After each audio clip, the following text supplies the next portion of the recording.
গাড়ির চেসিস। এই গাড়ি চালায় কে?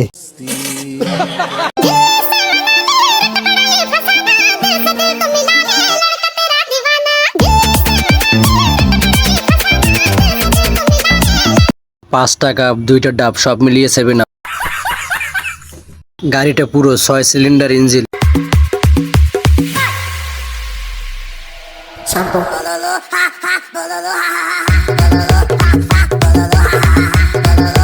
এখানের দাম কত? পাঁচার সাইজ কত? আপনারা কি জানেন 5 আট কত?